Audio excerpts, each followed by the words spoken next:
Assalamualaikum dan salam sejahtera. Saya Nur Alia Humaira binti Muhammad Noor akan membentangkan tajuk isu murid kelesuan PDPR bagi tugasan individu sekolah dan masyarakat.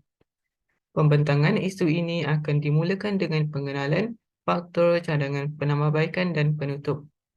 Sebelum saya pergi lebih lanjut lagi, ingin saya terangkan sebab saya memilih tajuk ini, iaitu kerana saya terjumpa keratan-keratan akhbar mengenai isu kelesuan PDPR yang sedang hangat dibincangkan semasa musim pandemik.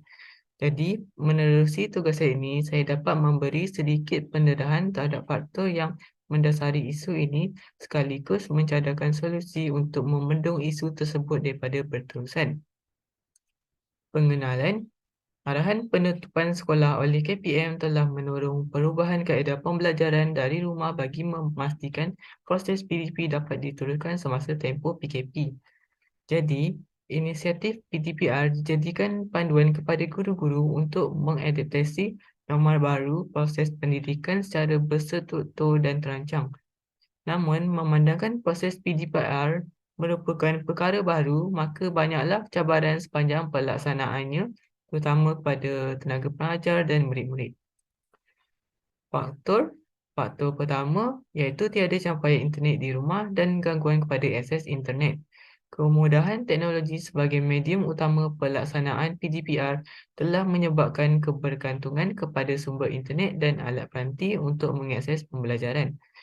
Hal ini akan menyebabkan pelajar yang tidak berkemampuan dan tinggal di kawasan pedalaman terganggu oleh sambungan internet yang tidak stabil.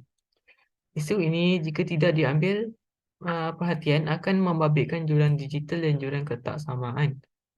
Faktor kedua, halangan komunikasi secara bersemuka. Masalah kelesuan PDPR berpunca daripada halangan komunikasi secara bersemuka telah memberikan impak secara psikologikal kepada pelajar. Interaksi secara fizikal di sekolah telah berubah secara atas talian.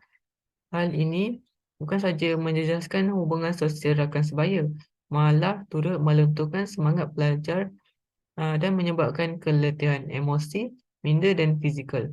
Sepanjang tempoh PDPR, didapati para pelajar sukar mengekalkan daya tumpuan dan pemahaman seperti mana kelas bersemuka. Cadangan penambahbaikan. Cadangan 1, menyusun semula RPT dan RPH bersesuaian dengan kemampuan murid mengikuti PDPR. Guru perlu bijak menyusun semula rancangan pengajaran tahunan, RPT dan rancangan pengajaran harian, RPH dengan mengikut tahap kemampuan dan kemahiran murid dalam penggunaan ICT.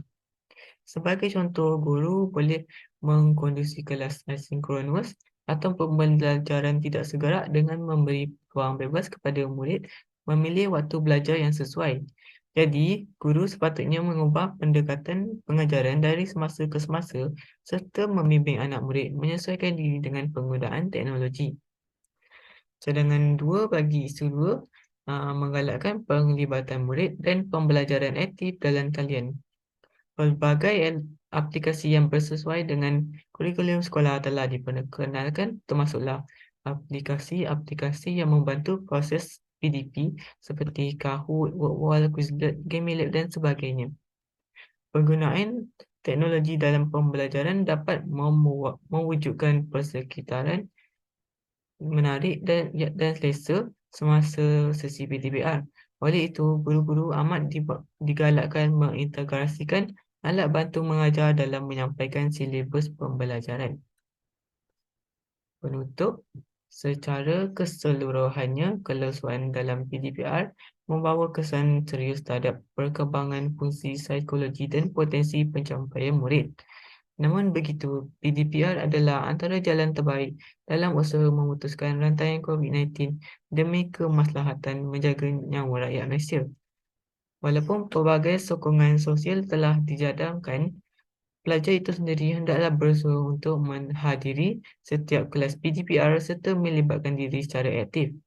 Akhir kata, masalah kelesuan pelajar PDPR ini tidak hanya ditangani secara bersendiri, tetapi ianya memerlukan kerjasama semua pihak untuk memastikan cabaran ini dapat diatasi dengan baik.